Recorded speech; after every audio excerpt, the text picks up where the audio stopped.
भयग्रस्त हो गए हैं वैसा बन जाए। मैं आपको चेतना देना चाहता हूं, चेतना देता हूं। हर बार चुनौतियां आती है, उसका सामना करता हूं। मैं केवल एक ही आवाज के साथ आपके बीच में खड़ा होता हूं कि यदि इस समय भी सूर्य के बीच में बादल आ जाएंगे, इस समय भी वापस हम मानसिक रूप से रुग्ण हो जाएंगे, इस समय वापस हम कमजोर हो जाएंगे, यदि हम साधनों को समर्पित नहीं हो सकेंगे, तो आने वाला देश 47 के बाद शरीर से तो स्वतंत्र हो गया है और मानसिक रूप से स्वतंत्र नहीं हो सकेगा। आने वाला देश फिर उसी प्रकार से भयग्रस्त रहेगा, इसी प्रकार से हिंसाएं होती रहेंगी, इसी प्रकार से मानसिक तनाव होता रहेगा और कोई नेता उन मानसिक तनावों को दूर करके सही अर्थ में मंत्री नहीं कहला सकेगा। कोई गुरु भी ऐसा नहीं कर सकेगा क्योंकि मानसिक तनावों को दूर कर सकेगा। मानसिक और शारीरिक तनाव, चिंताएं, परेशानियां, इन सबको दूर करने के लिए तो आप स्वयं अपने आप में विस्फोट हैं। आवश्यकता है कि उसमें कुछ एक बलिदान लगाया जाए, जलाया जाए, एक चेतना दी जाए, एक एहसास करवाया जाए कि तुम भेड़ नहीं हो, ये एहसास करवाया जाए कि तुम सिंहों के यहाँ उत्पन्न हो और अपने आप में शेर हो।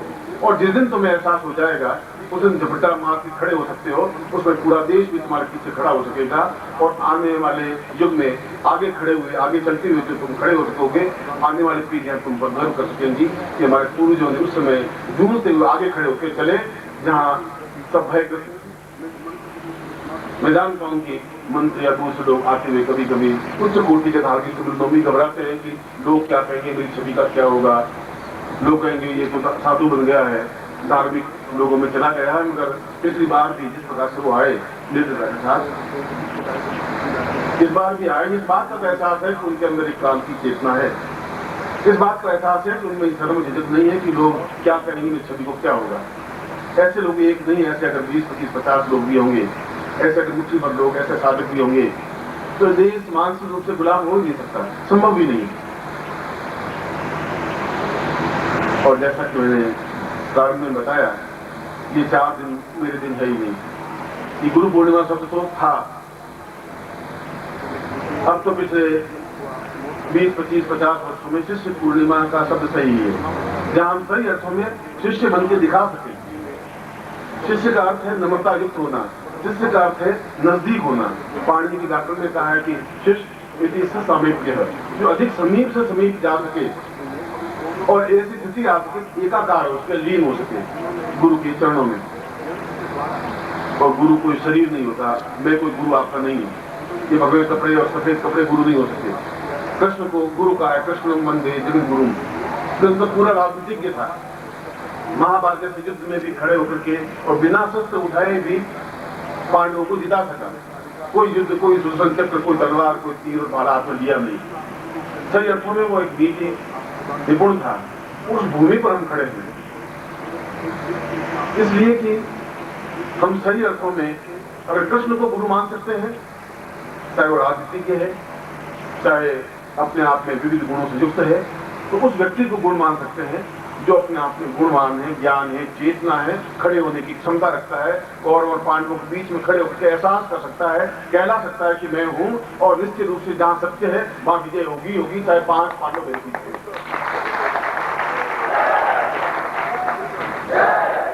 मैं भीड़ जुटा सकता हूँ। आप कल सत्यवीर सक्सेना यहाँ थोड़ा कह रहे कि फ्री लंगर होगा आज से और जो भी चाहे भोजन करे, तो परसों आप देख लीजिए 10,000 गुना भीड़ ज्यादा हो जाएगी। जिस भी सत्यवीर सक्सेना कहेगा कि आप मुझे 2 लाख भीड़ कर दीजिए, अखबार में छाप दीजिए, लंगर फ्री है, कोई भी आ सकता है, उसमें कहीं कोई मंत्र जाप करने की तुम्हें जरूरत है ही नहीं। आप खुद देख लीजिए कि पानीपत के लोग थोड़े होंगे, 10,000 गुना लोग इकट्ठे हो जाएंगे, मगर उससे क्या हो सकेगा।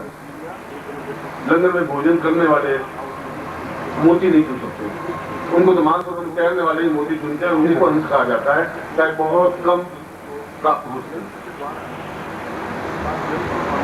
जब सीता की खोज करने के लिए हनुमान, नील और सुग्रीव और सब लोग गए, तो सुग्रीव ने कहा मैं बहुत वृद्ध हो गया हूँ, मैं तो इस समुद्र को फैलान नहीं सकता। नंदनील ने कहा कि मुझे क्षमता नहीं है। तो जामवंत समझदार था, उसने कहा कि हनुमान तुम बालक हो, मगर मैं तुम्हें जानूं तुम्हारे अंदर क्या चेतना, क्या आग है, तुम एक झपाटे में छलांग लगा सकते हो, उस किनारे पर पहुंच सकते हो। हनुमान ने वह कार्य कर दिखाया जो कुछ इतिहास की वस्तु बन गई।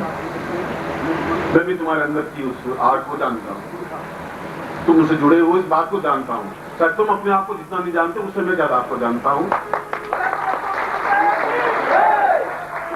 आपके अंदर जो कुछ है उसका विस्फोट करने के लिए ही मैंने आपको आमंत्रित किया है। इन 4 दिनों में मैं आपको उस जगह पहुंचा देना चाहता हूं जहां पहुंचाना चाहता हूं।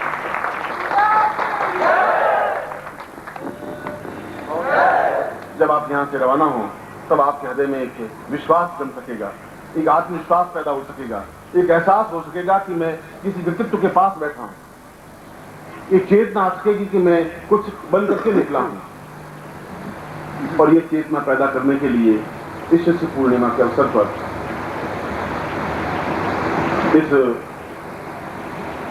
स्थान पर जहां हम सब एकत्र हुए हैं, पूरे आनंद, उल्लास, उमंग और चेतना, जोश और क्षमता के साथ में, और पूरे समर्पित शिष्य होते हुए, भीड़ बनते हुए नहीं, गुलाम बनते हुए नहीं, दास बनते हुए नहीं, अपने मस्तिष्क के उन तो 300 साल के अंदर जो कुछ लिखा हुआ है जाले जम गए, और जहां केवल पिछले 100 साल में यही दबाव डाला गया है कि तुम कुछ कर नहीं सकते, भारतीय कुछ नहीं कर सकते, भारतीय में क्षमता है ही नहीं।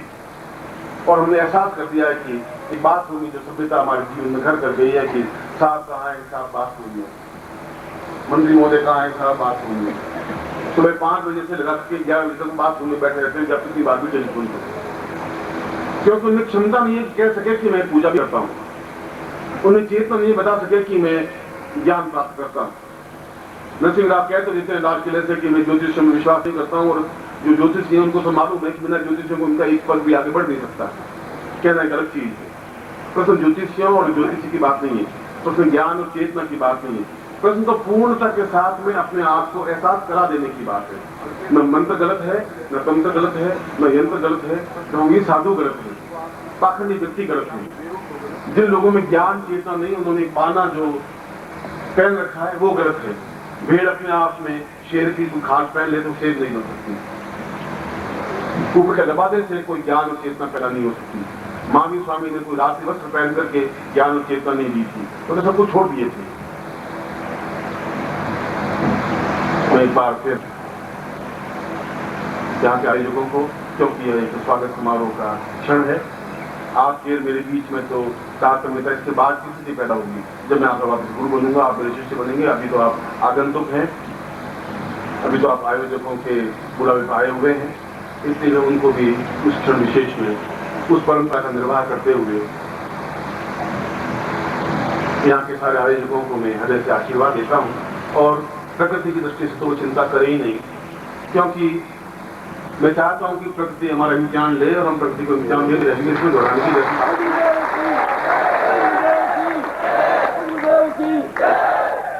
प्रकृति तो छोटी सी बात, ज्यादा से ज्यादा 5-7 बूंदे बरसा के रह जाएगी, करेगी क्या? थोड़ी करिश्मा कर देगी, थोड़ा ओवरला कर देगी। इससे हमें घबराने के हम जिंदगी में ऐसे कैसे बढ़ सकेंगे? आगे बीच मुंह से धार वर्षा होगी, तुम बीतते हुए भी साधना करते रहेंगे, चिंता भी कर सकते हो, संभव ही नहीं है। इंद्र में इतनी क्षमता नहीं है कि हमारे सामने तंत्र के खड़ा हो सके, इसलिए उसमें इंद्र पहुंचता नहीं है।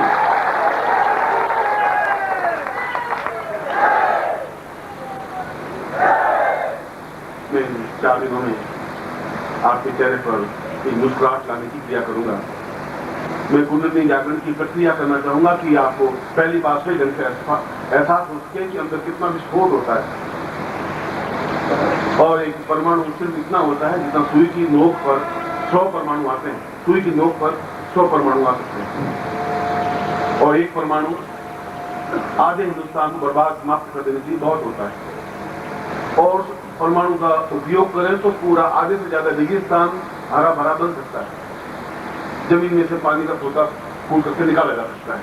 यह तो अणु और परमाणु का किस प्रकार से उपयोग किया जाए, आपके अंदर भी जो अणु है उनका किस प्रकार से विस्फोट किया जाता है कुंडलिनी के जागरण के माध्यम से, चेतना के माध्यम से, ये इन 4 दिनों की प्रक्रिया है जहां मैं आपको साधनाएं समझाऊंगा, जहां मैं समझाऊंगा कि आज के युग में भी हम अंदर से पूर्ण रूप से ध्यानस्थ हो सकते हैं, जहां समझाऊंगा कि चेहरे पर किस प्रकार से हम लाखों लोगों के आंसुओं को पहुंच करके उनके चेहरों पर मुस्कुराहट ला सकते हैं, जहां समझाया जा सकेगा गुरु शिष्य प्राप्ति में क्या संबंध है, और हम उस इतिहास को लिखने की प्रक्रिया प्रारंभ करेंगे जो इतिहास देश के लिए अत्यंत सौभाग्यदायक होगा, मूल्यवान होगा, निर्णायक होगा। और उस निर्णायक बनने के लिए नीम के पत्थर होने की जरूरत है, गंगूरे बनने की जरूरत नहीं है। केवल अपने आप को प्रदर्शन करने के लिए गंगूरे ऊपर, महल के ऊपर जो गंगूरे होते हैं वो दिखावटी होते हैं, उनका बलिदान नहीं होता। आने वाले लोग गंगूरे बन सकेंगे।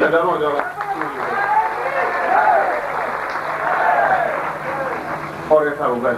आकाश में उस बृहस्पति पर 5-6 खंड आकर के टकराए, उस गुरु पर टकराने से कुछ होगा ही नहीं। उन खंडों को मूर्खता है,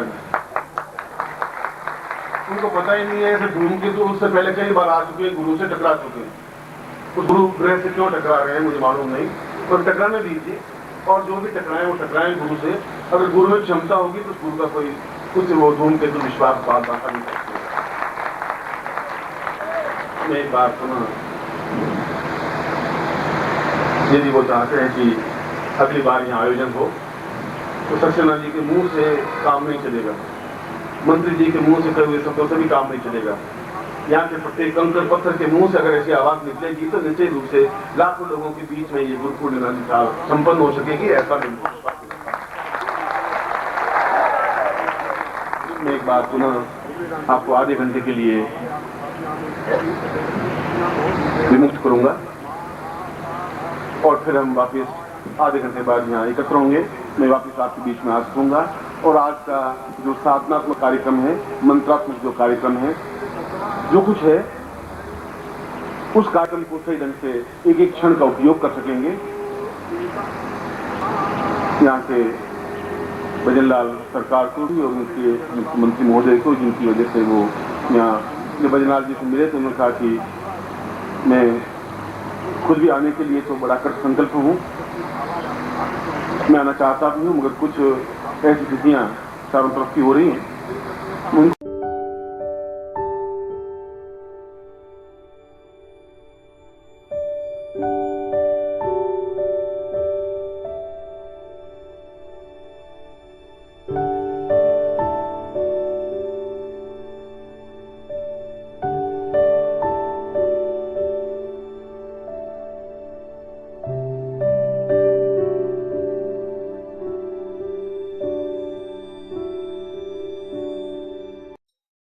ओम परम तत्वाय नारायणाय गुरुभ्यो नमः।